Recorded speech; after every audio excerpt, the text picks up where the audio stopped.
Livro A Coragem de Ser Imperfeito, de Brené Brown. Capítulo 3, segunda parte. Descomplicando a vergonha, a culpa, a humilhação e o constrangimento. Quando trabalhamos para entender a vergonha, descobrimos que uma das razões pelas quais é tão difícil falar sobre ela é o vocabulário. Com frequência usamos termos como constrangimento, culpa, humilhação e vergonha, indistintamente. Pode parecer meticuloso demais dar tanta importância ao uso do termo apropriado para descrever uma experiência ou uma emoção. No entanto, isso é mais do que uma simples questão de semântica. A maneira como vivenciamos esses sentimentos diferentes tem a ver com a nossa conversa interna. Como conversamos com nós mesmos sobre o que está acontecendo? Devemos começar a examinar a conversa interna e distinguir esses 4 sentimentos, analisando o peso da vergonha e da culpa. A maior parte dos pesquisadores e terapeutas que lidam com esse tema concorda que a diferença entre a vergonha e culpa é a diferença entre dizer eu sou má e eu fiz uma coisa má. Culpa é igual a eu fiz uma coisa má. Vergonha é igual a eu sou má. Por exemplo, vamos supor que você tenha esquecido o compromisso de almoçar com um amigo ao meio-dia. Às 12h20, ele liga do restaurante para saber se está tudo bem com você. Se a sua conversa interna é que idiota que eu sou um péssimo amigo, isso é vergonha. Se ao contrário sua conversa interna sobre o atraso for não acredito que fiz isso, que coisa horrível de se fazer, isso é culpa. Quando sentimos vergonha, estamos mais inclinados a nos proteger culpando algo ou alguém, justificando nosso erro, oferecendo uma desculpa esfarrapada ou nos escondendo. Em vez de pedir perdão, culpamos nosso amigo e justificamos o esquecimento. Eu lhe disse que estava muito ocupado, hoje não é um bom dia para mim. Ou pedimos apenas desculpas formais e pensamos: que se dane, se ele soubesse como ando culpado, ele é que me pediria perdão. Ou então vemos quem está telefonando e não atendemos. E quando voltamos a encontrar a pessoa, mentimos. Você abriu seus e-mails? Cancelei o almoço pela manhã. Veja se foi parar na sua pasta de spam. Quando nos desculpamos por alguma coisa que fizemos, reparamos um erro ou mudamos um comportamento que não condiz com nossos valores, a culpa, e não a vergonha, é geralmente a força propulsora. Nós nos sentimos culpados quando comparamos algo que fizemos ou deixamos de fazer com nossos padrões de excelência e vemos que não combinam. É uma sensação desconfortável, mas pode ser benéfica. O desconforto psicológico, que é similar à dissonância cognitiva, é o que motiva uma mudança significativa. A culpa é tão poderosa quanto a vergonha, mas a influência da primeira é positiva, ao passo que a influência da segunda é negativa.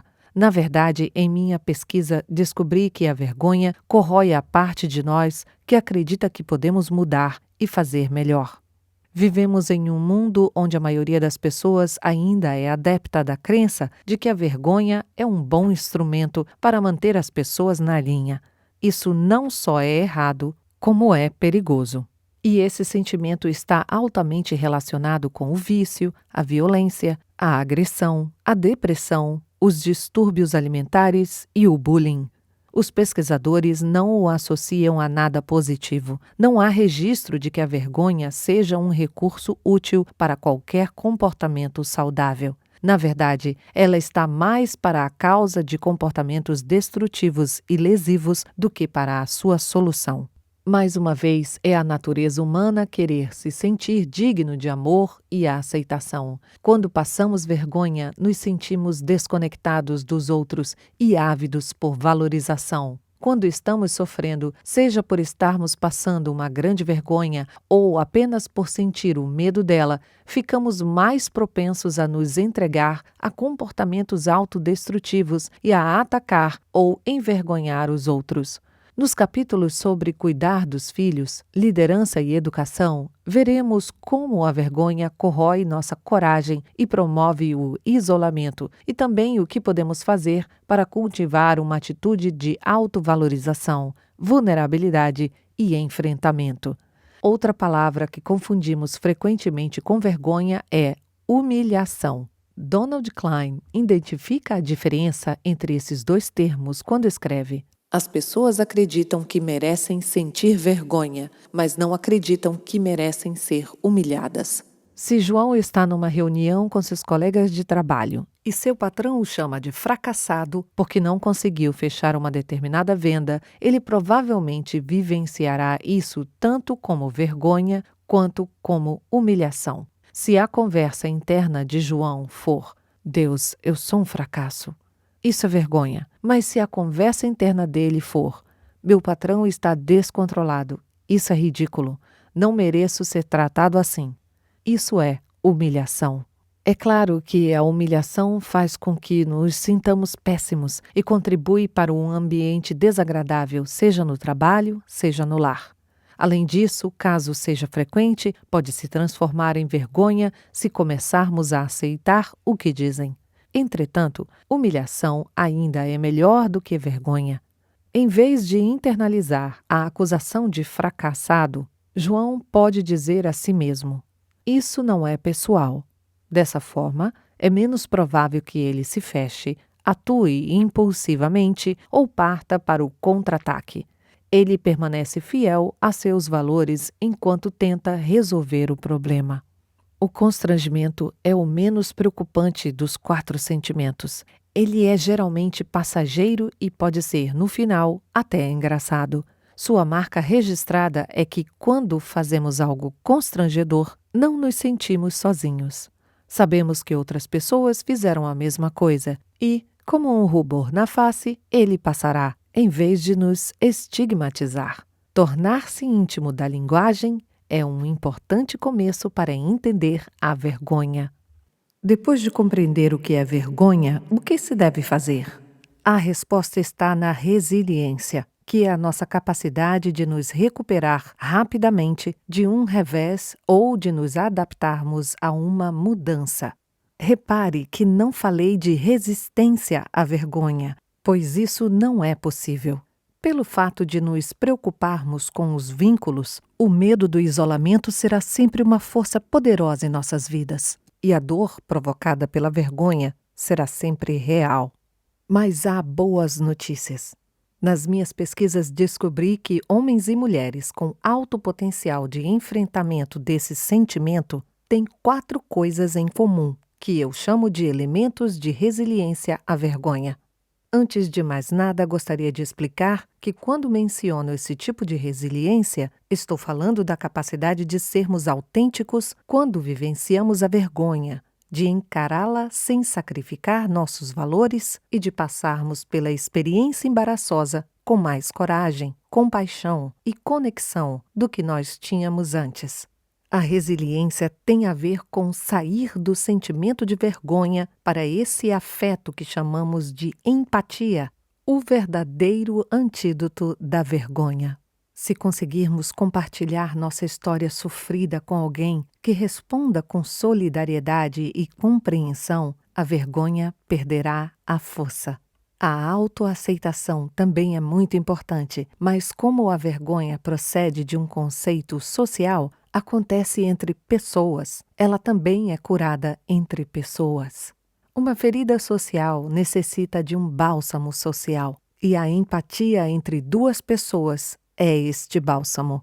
A autoaceitação é fundamental porque quando conseguimos ser compreensivos com nós mesmos durante um episódio de vergonha, ficamos mais propensos a nos expressar, nos abrir com alguém e experimentar afeto e empatia. Para chegar a essa empatia, temos que saber, em primeiro lugar, com o que estamos lidando. Aqui vão os 4 elementos da resiliência à vergonha. Os passos nem sempre acontecem nesta ordem, mas no final sempre nos levam à empatia e à cura. Primeiro passo: reconhecer a vergonha e compreender seus mecanismos. Vergonha é biologia e biografia. Você é capaz de reconhecer fisicamente quando está passando vergonha e descobrir que mensagens e expectativas a desencadearam? Segundo passo: praticar a consciência crítica. As mensagens e expectativas que estão governando a sua vergonha passam por um teste de realidade? Elas têm a ver com o que você deseja ser ou correspondem à sua suposição do que os outros precisam ou querem de você? Terceiro passo: ser acessível. Você reconhece a sua história e a compartilha com alguém? A pessoa não poderá vivenciar a empatia se não estiver conectada com outros indivíduos. Quarto passo: falar da vergonha. Você conversa sobre como se sente e pede o que necessita quando está com vergonha? A resiliência à vergonha é uma estratégia para proteger os vínculos com nós mesmos e com as pessoas de quem gostamos. Mas ela requer reconhecimento e reflexão. E é aí que a vergonha leva a uma grande vantagem. Quando ela se instala, quase sempre somos arrebatados pelo sistema límbico. Em outras palavras, o córtex pré-frontal, por onde passam todos os nossos pensamentos, análises e estratégias. É sobrepujado por aquela parte primitiva de luta ou fuga de nosso cérebro.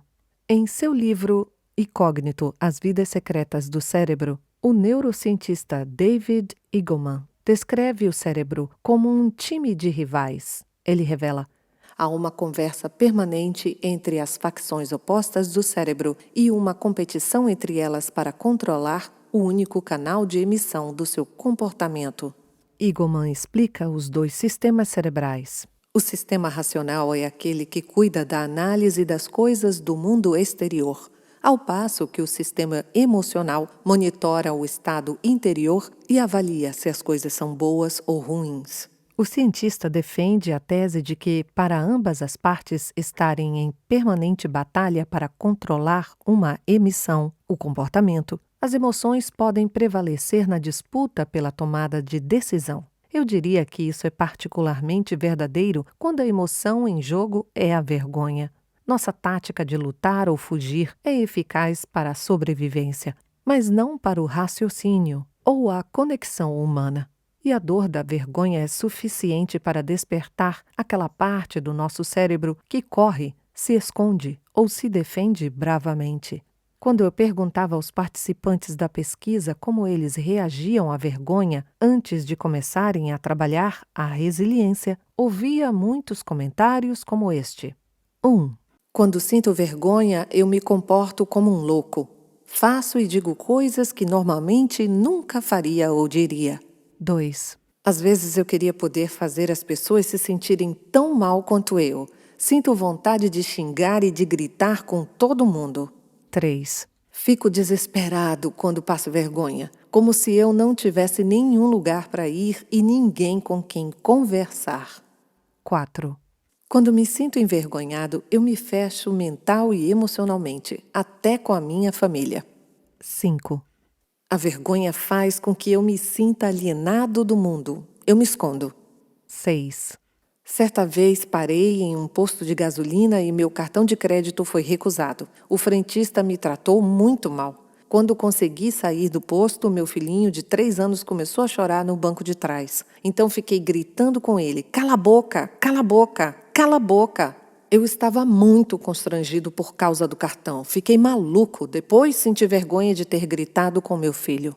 Quando se trata de entender como nos defendemos da vergonha, recorro à pesquisa do Stone Center, da Faculdade de Wellesley, no estado de Massachusetts. A doutora Linda Hartling usa o trabalho da psicanalista alemã Karen Horney, que fala das reações aproximar-se, ir contra e se afastar, ao descrever as estratégias de isolamento que usamos para lidar com a vergonha.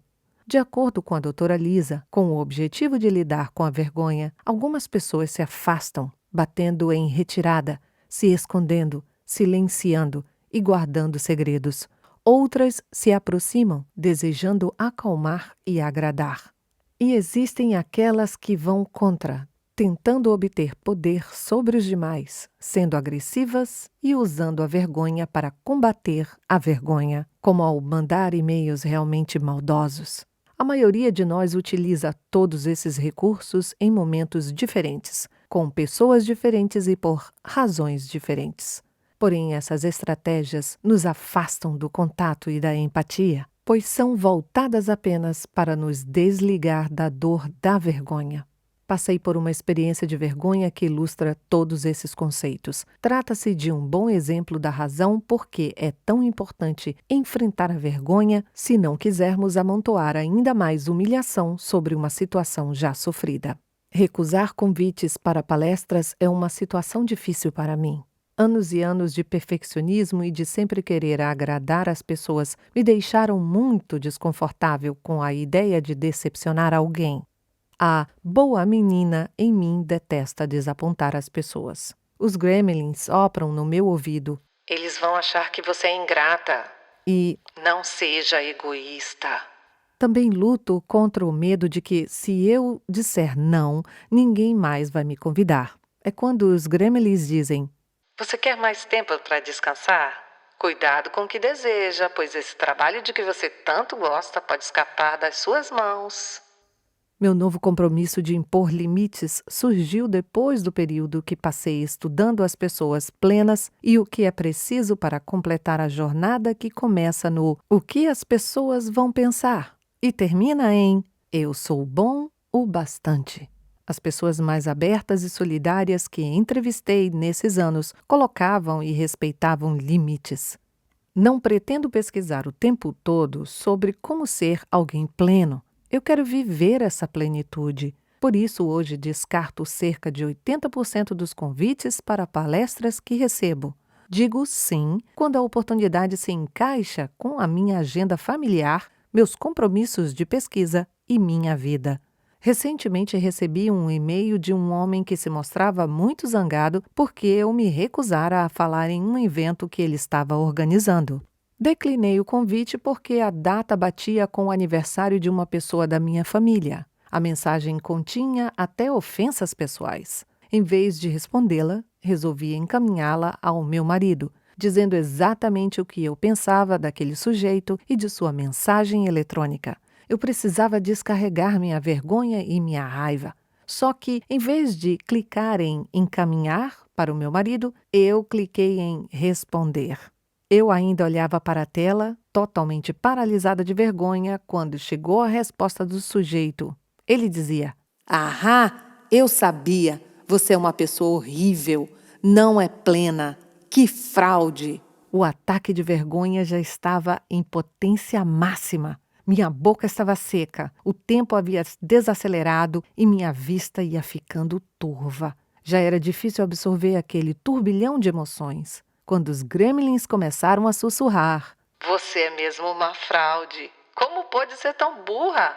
Eles sempre sabem exatamente o que dizer. Assim que consegui recuperar o fôlego, comecei a murmurar: dor, dor, dor, dor, dor.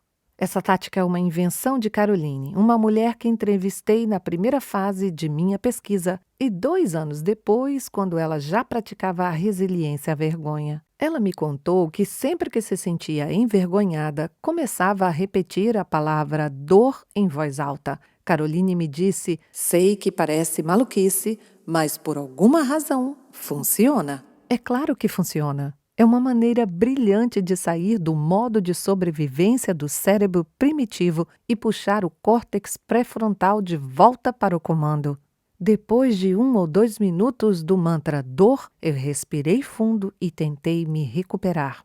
Reconheci os sintomas físicos que permitiam retomar o pensamento racional e me lembrei dos 3 movimentos contra os gremlins, que são os modos mais eficazes de lidar com a vergonha. E, felizmente, eu já vinha praticando esse método há um bom tempo para saber que ele vai totalmente contra a minha intuição e que eu só tenho que confiar no processo.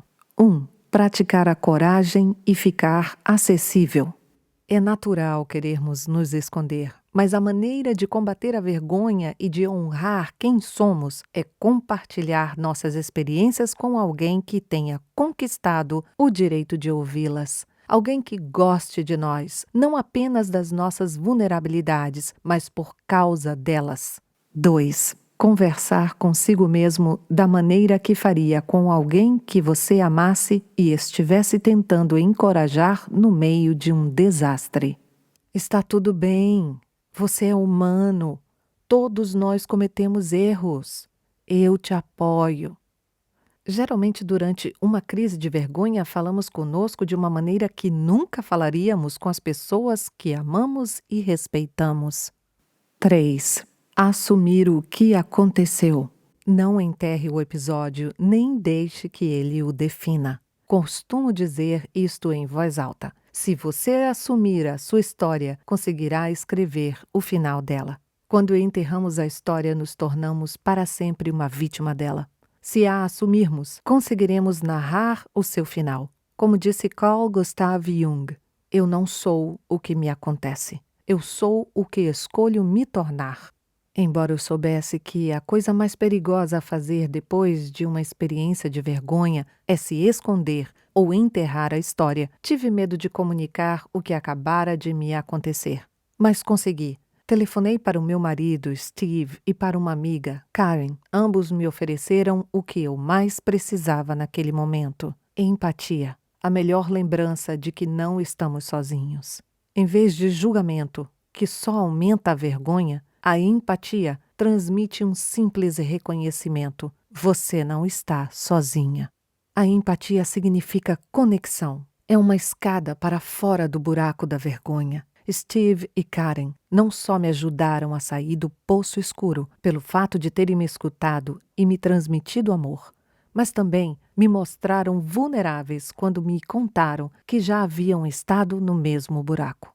A empatia não exige que tenhamos exatamente as mesmas experiências da pessoa que divide um segredo conosco.